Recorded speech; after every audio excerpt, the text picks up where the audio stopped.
Então, o negócio é o seguinte, tier list dos maiores gringos do futebol brasileiro no século XXI. Conteúdo extremamente criativo, ninguém nunca fez nada sobre esse tema. É a primeira vez que tu tá vendo alguém no YouTube fazer algum vídeo sobre o tema dos gringos do futebol brasileiro, tá? Criatividade a milhão que eu tô ultimamente.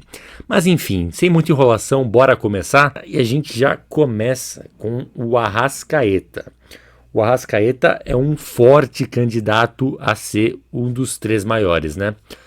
Pelo aquilo que ele jogou no Flamengo, mas também por aquilo que ele jogou no Cruzeiro, né? Lembrando que no Cruzeiro ele foi campeão, ele foi bicampeão da Copa do Brasil, fazendo gol em final, inclusive, um gol de cavadinha contra o Corinthians, que ele entra, aquele jogo ele joga só o segundo tempo, né? Que, se eu não me engano, na semana daquele jogo, ele teve algum jogo pela seleção uruguaia, que era tipo um dia antes da final, e ele chegou em cima da hora e por isso que ele ficou no banco. Ele entrou no segundo tempo e entrou só pra matar o jogo com um golaço de cobertura. E o que ele ganhou no Flamengo também, né? Que não tem nem... Vocês já sabem o que ele ganhou no Flamengo, né? 2 Libertadores, ganhou a Copa do Brasil, 2 Campeonatos Brasileiros e uma porrada de estadual. Assim, o Arrascaeta foi muito grande e ainda é, né? Porque ainda está em atividade. Não tem muito o que discutir. Por enquanto, vou deixar na categoria dos 3 maiores. Dificilmente vai descer dessa categoria. Porque não só ele foi multicampeão, como ele foi importante, ele foi protagonista em praticamente todos os títulos que ele conquistou, principalmente Copa do Brasil, né? O Arrascaeta, eu acho que o título do Arrascaeta, um título justo para o Arrascaeta, é de Rei da Copa do Brasil, porque são os títulos onde ele é tricampeão e ele foi protagonista em praticamente todas as campanhas onde ele foi campeão da Copa do Brasil. O próximo aqui é o Aristizábal, o colombiano, que foi muito marcante no comecinho dos anos 2000 e final dos anos 90, né? Ele passou por vários clubes brasileiros, ele passou por Santos, São Paulo, Cruzeiro, Vitória e Coritiba, só que foi no Cruzeiro mesmo onde ele mais se destacou, principalmente naquele ano de 2003, onde o Cruzeiro conquistou a Tríplice Coroa e o Aristizábal foi um jogador muito importante. No Santos, se não me engano, ele ganhou uma Copa Conmebol, ganhou estadual também pelo São Paulo, depois no Bahia e Curitiba também ganhou estadual. Assim, foi um grande jogador. Eu acho que é justo colocar o Aristizábal na categoria ídolo. O próximo aqui é o Balbuena. O Balbuena é mais recente, né? Jogou aqui só em um clube, que foi no Corinthians, onde ele foi campeão e jogou muito bem o Brasileirão de 2017. Depois ele vai para a Inglaterra, volta para o Corinthians de novo depois, só que não consegue mais. A segunda passagem dele pelo Corinthians já não foi tão boa. Assim, eu acho que é justo colocar o Balbuena na categoria jogador importante, tá? Um título só, mas um título relevante, onde ele teve bastante destaque. Eu acho que jogador importante fica de bom tamanho pro Balbuena. O próximo aqui, esse sim é recente, né? Alexander Barbosa. Se esse vídeo fosse feito há 3 meses atrás, ele não estaria nessa tier list. Só que nos últimos 3 meses, eu acho que menos que isso, né? Se a gente for pegar o recorte certinho, foi o quê? Foi em novembro. Então nos últimos 2 meses, o Barbosa ganhou simplesmente uma Libertadores e um Campeonato Brasileiro. Isso tem muito peso.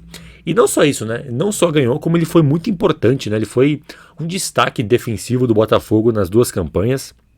Assim, é difícil analisar um jogador que ainda está jogando, que ainda pode entregar positivamente, quanto que negativamente, e começou a passar um carro com um som estourando que me irrita.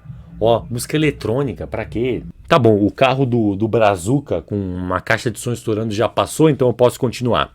Então, do Barbosa, que eu tava falando, que é difícil analisar um jogador que ainda tá jogando, porque é difícil porque ele ainda está escrevendo a história, então ele pode ser muito maior ou pode fazer umas cagadas, participar de campanhas horrendas e perder credibilidade como ídolo. Mas pelo que ele fez até hoje, eu acho que dá para encaixar o Barbosa em jogador importante, mesmo com uma só temporada no Botafogo. O próximo aqui é o Barcos, ou se você preferir, pode chamar ele de Zé Ramalho. Na verdade, só não pode falar isso na cara dele, né? Porque ele fica meio brabo se chamarem ele de Zé Ramalho. Enfim, falando como jogador, no Brasil o Barcos jogou por Palmeiras, Grêmio e Cruzeiro. No Palmeiras ele ganhou Copa do Brasil, no Grêmio ele não ganhou nada e no Cruzeiro ele também ganhou uma Copa do Brasil. Ele foi relativamente importante na Copa do Brasil do Cruzeiro.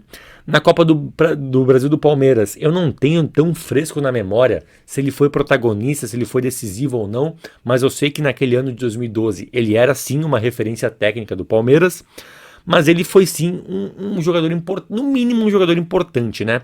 Eu acho que fica justo se eu colocar na categoria jogador importante, principalmente pelas passagens no Palmeiras e depois no Cruzeiro. O próximo aqui é o Jonathan Calleri, que ele tem uma campanha de destaque de Libertadores, onde o São Paulo foi semifinalista em 2016, onde ele estava jogando muito bem. Aí ele sai e depois voltou agora para o São Paulo nessa passagem atual que ele tá tendo, onde ele foi campeão da Copa do Brasil, sendo muito importante, fazendo gol em final.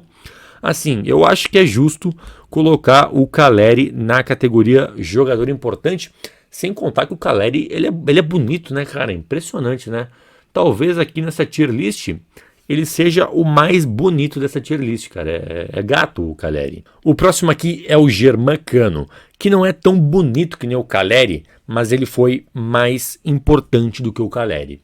Começando pelo Vasco, onde ele individualmente foi bem, fazia seus golzinhos, não foi campeão porque ele estava jogando no Vasco, né? Então, assim, é difícil ganhar algo no Vasco, pelo menos nesses últimos, vamos lá, 20 anos, assim, se o cara joga no Vasco, dificilmente ele vai brigar por algum título, mas ele fez sua parte.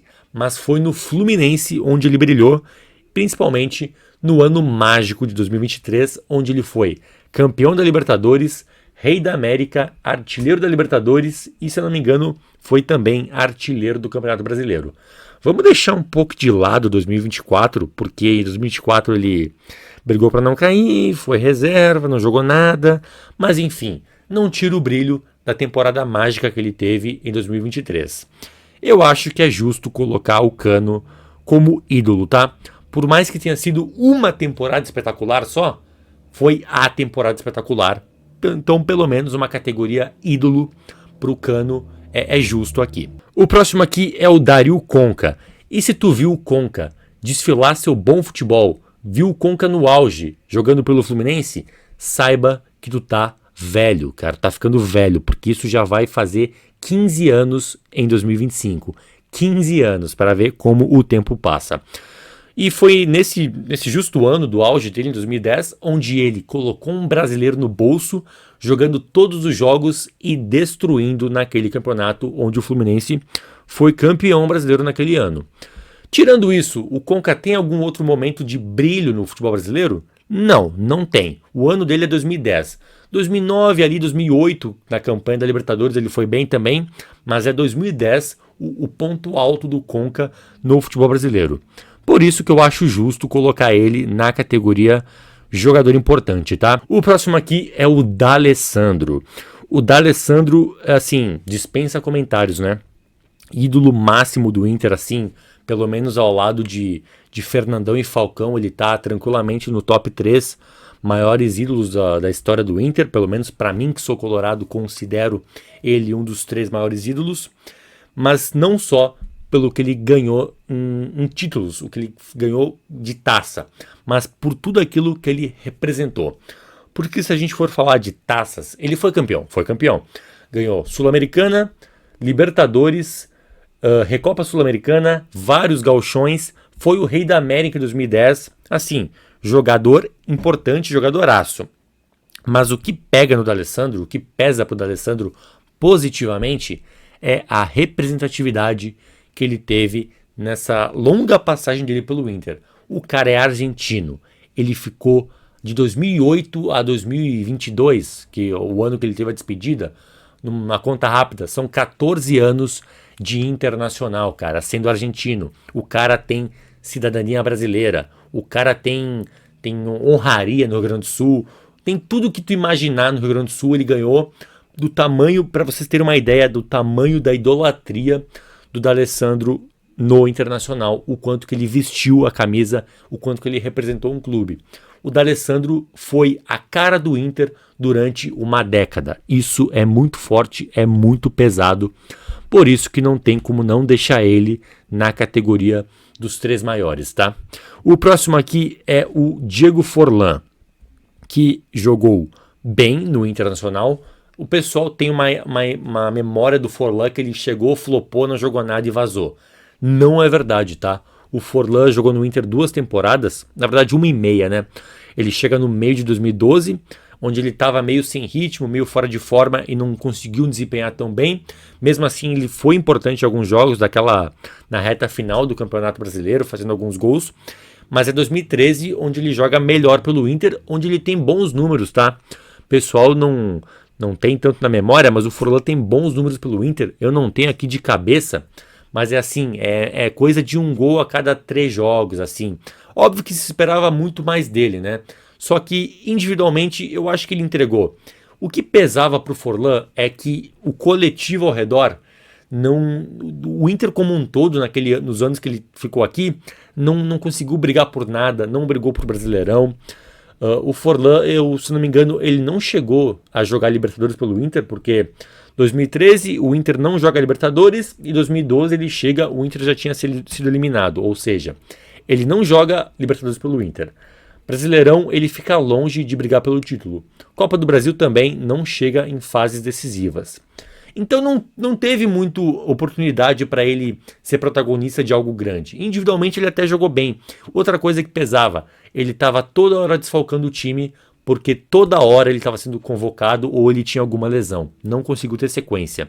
Mas dentro do possível, individualmente falando, ele conseguiu apresentar um bom futebol, cara. Eu acho que dá para deixar ele na categoria jogou bem. Assim, é óbvio que dá, né? Porque acima disso também não dá para colocar. Mas é justo dizer que ele jogou bem na curta passagem do Forlan pelo Inter. O próximo aqui é o Guerreiro.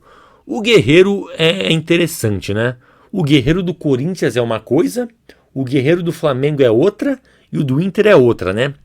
Assim, no Corinthians é indiscutível. O cara marcou o maior gol da história do Corinthians, é o gol do Guerreiro contra o Chelsea. Assim, eu não sou corintiano, mas eu imagino que o corintiano tenha isso também na cabeça, né? Que o principal gol do Sport Clube Corinthians Paulista foi marcado por esse peruano safado, que jogou muita bola no Corinthians, não foi campeão da Libertadores, ele chega depois, então ele ganha só o Mundial.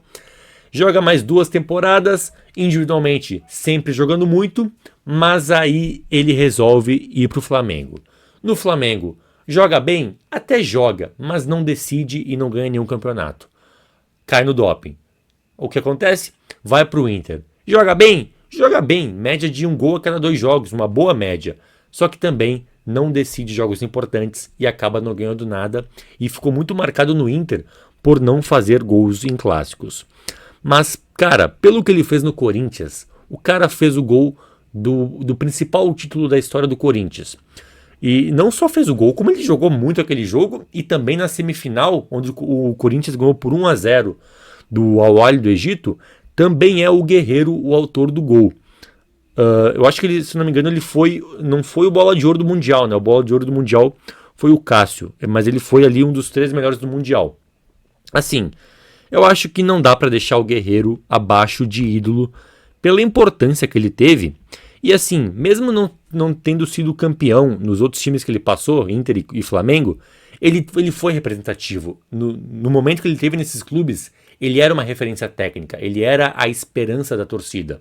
Então isso ajudou ele a ter um tamanho, uma representatividade maior no futebol brasileiro. Eu acho que é justo colocar como ídolo, assim, do jeito que ele começou, ele tinha tudo para ser um dos maiores.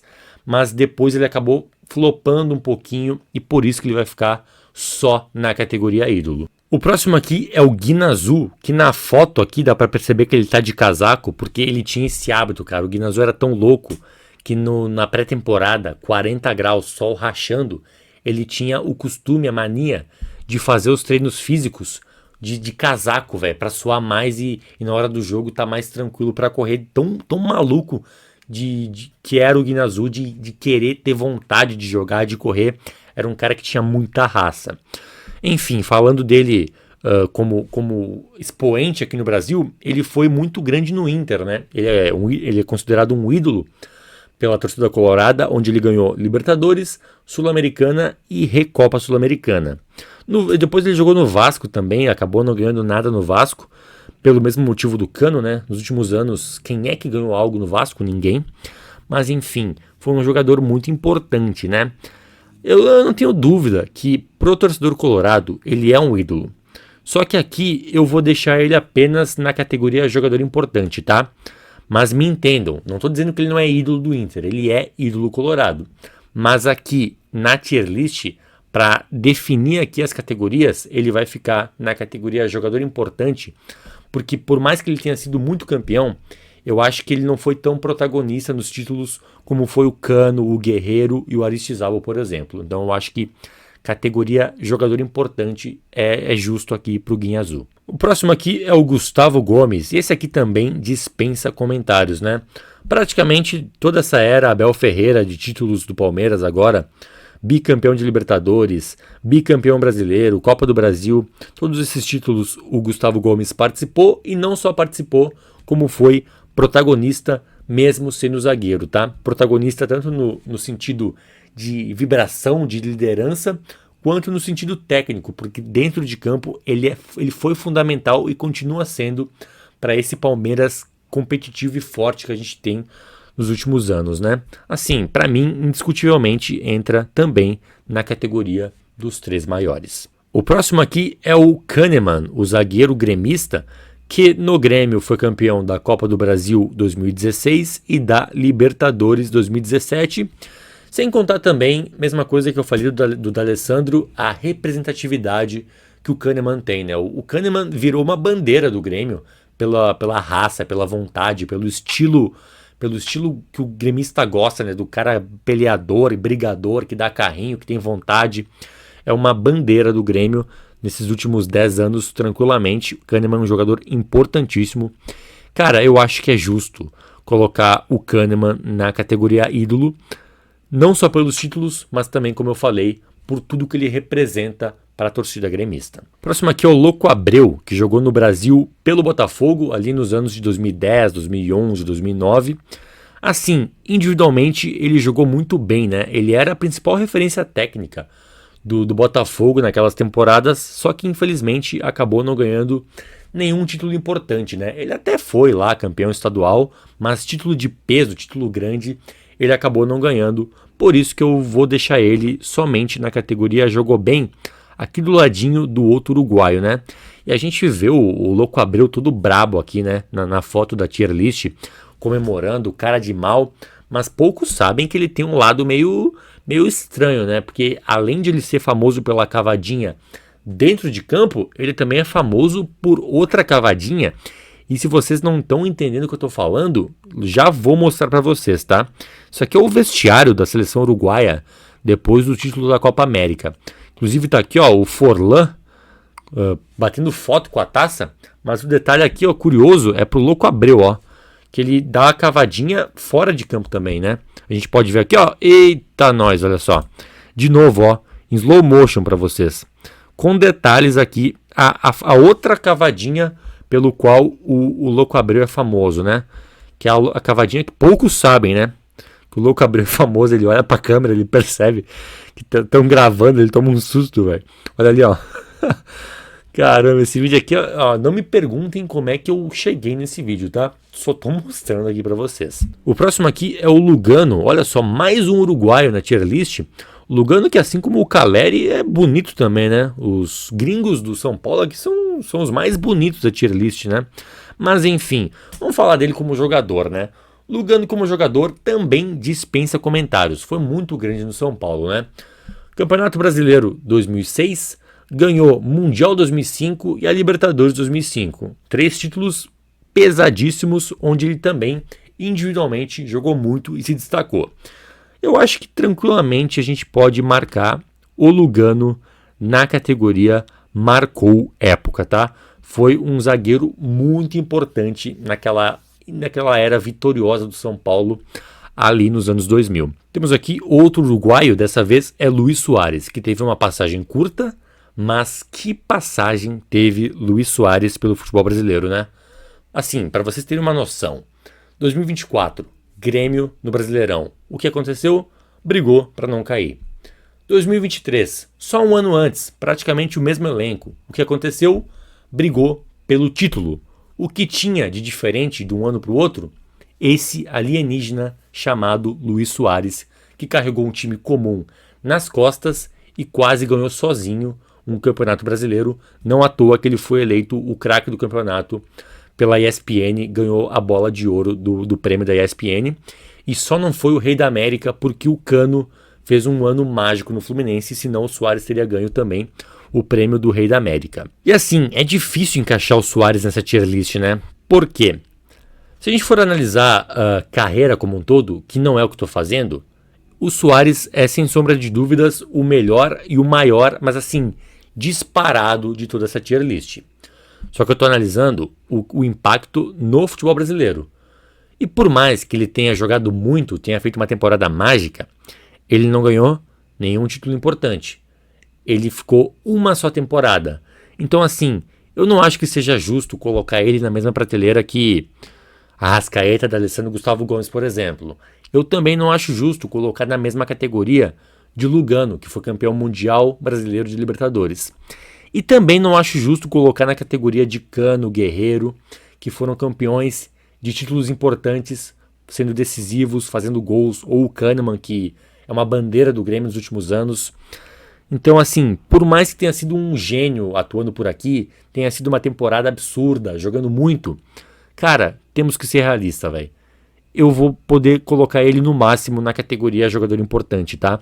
Porque é uma só temporada e é uma temporada com ausência de títulos importantes. Então, por isso, infelizmente, o Soares vai ficar somente na categoria jogador importante. O próximo aqui é o Marcelo Moreno, e a gente fica até meio estranho de olhar, né? Tipo assim, lista de gringos, Marcelo Moreno?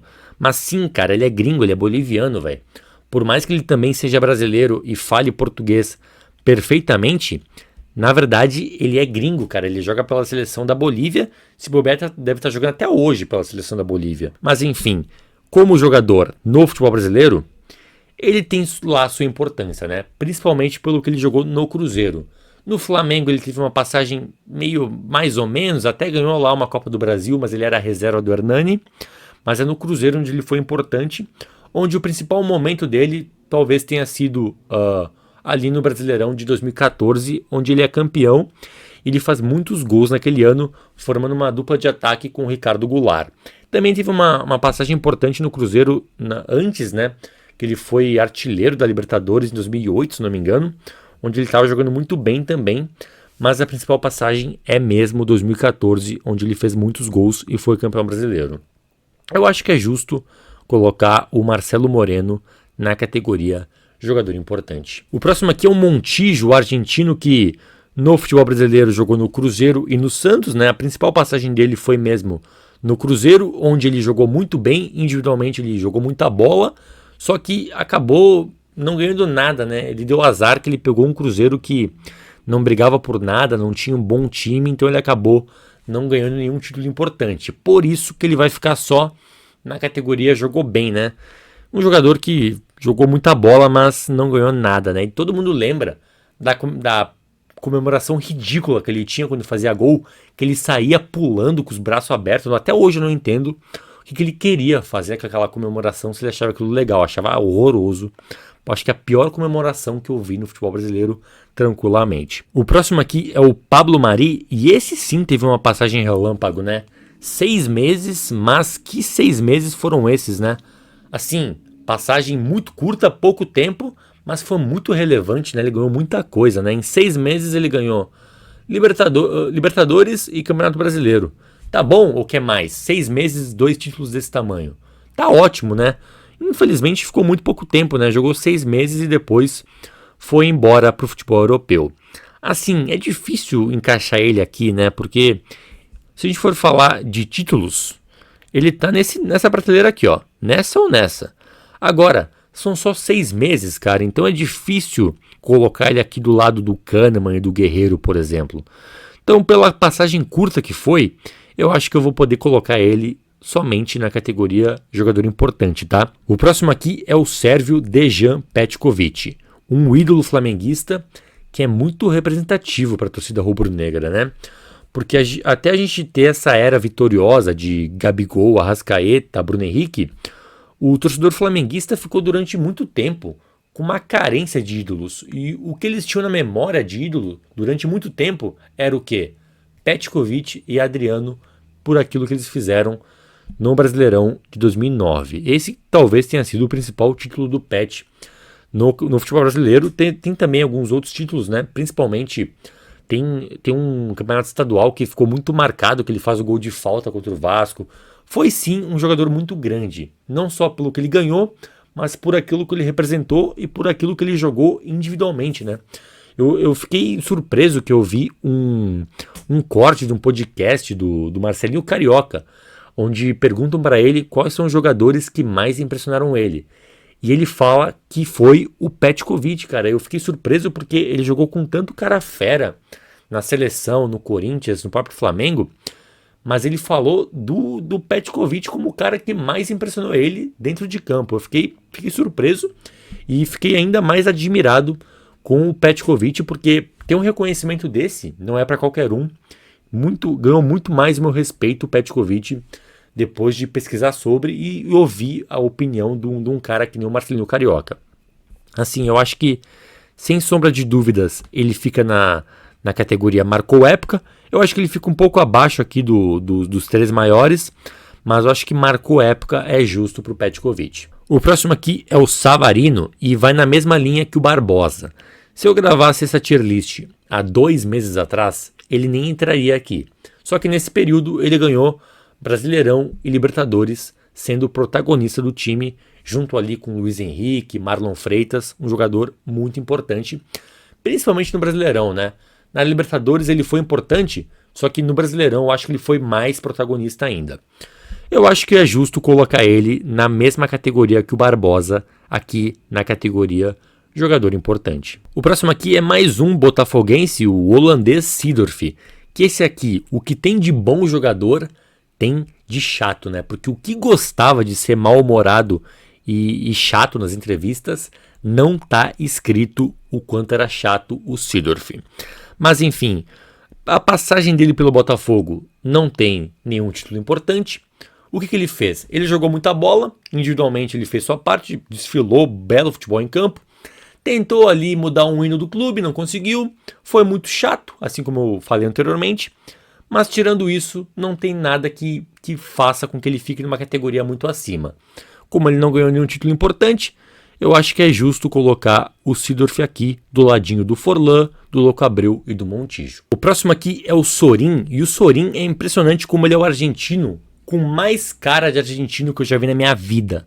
Quando eu imagino um cidadão argentino, o que vem na minha cabeça é o Sorin, cara. Ele personifica o cidadão argentino. Ele vai numa vibe meio Javier Milei, que é o quê? Um cara branco com cabelo grande e uma cara de roqueiro.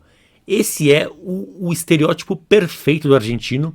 E o Sorin, ele é a personificação da imagem do argentino. Mas enfim, falando dele como jogador, foi um jogador importante. Assim, ele não participou daquele ano mágico da Tríplice Coroa do Cruzeiro. Nesse ano ele estava jogando no futebol europeu. Mas no Cruzeiro ele ganhou o quê? Estaduais e uma Copa do Brasil. Podia ter ganho mais? Podia. Só que o que pega pro Sorin positivamente é que ele representou muito pelo aquilo que ele jogou. Individualmente ele jogou muita bola também. Por mais que ele não tenha sido o multicampeão, o cara que mais ganhou títulos, eu acho que ele foi muito marcante pelo aquilo que ele jogava. Então eu acho que é justo colocar o Sorin na categoria ídolo, não pelos títulos, mas por aquilo que ele representou dentro de campo. O próximo aqui é o Soteldo, e ficou meio ruim pro Soteldo aparecer agora, né? Agora no finalzinho, onde já passou Seedorf, Forlan, Soares, Lugano, D'Alessandro, Petkovic, Sorin, e aí agora vem o Soteldo, cara. Que assim, é um bom jogador, até jogou bem, mas assim, não ganhou nenhum título importante. E o jogar bem dele não é o jogar bem do Soares no ano passado, não é o jogar bem do Sorin na época do Cruzeiro. Ele jogou bem no nível dele ali, que no nível dessa tier list, ele destoou bastante, assim.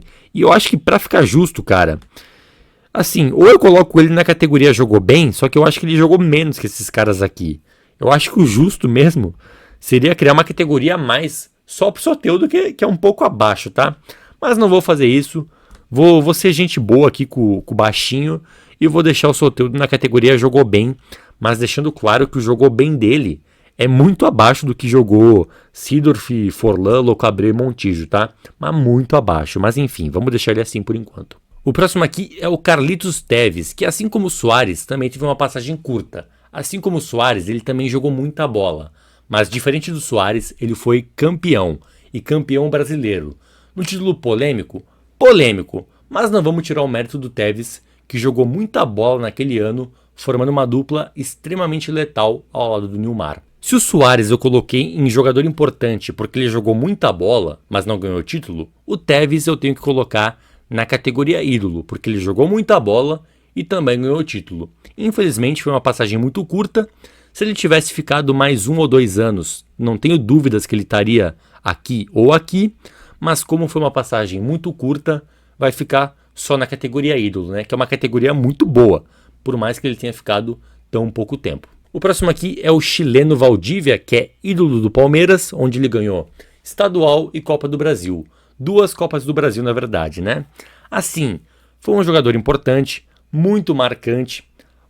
Durante muito tempo, o Palmeiras teve uma carência de ídolos, né? Até chegar nessa era vitoriosa agora, dos últimos anos, da Crefisa, o Palmeiras ficou num período meio conturbado, onde a principal referência técnica e de idolatria do Palmeiras era o Valdívia. Não tinha em quem se abraçar. Teve ali num momento o Marcos Assunção, o Marcos estava ali, mas já estava se aposentando, o Barcos, uns caras ali que passaram. Mas o Valdívia, durante bom período ali de 2008 a 2014, era ele a esperança, era o cara que a torcida palmeirense via como uma referência dentro de campo. Por mais que não tenha ganho tantos títulos assim, não tenha sido tão protagonista nas campanhas, foi um jogador representativo. Eu acho que é justo colocar ele na categoria jogador importante. Então fechou assim a minha tier list dos maiores gringos do futebol brasileiro no século XXI. Se tu gostou do vídeo, comenta o que tu achou, curte o vídeo e se inscreve no canal. Tamo junto, até a próxima.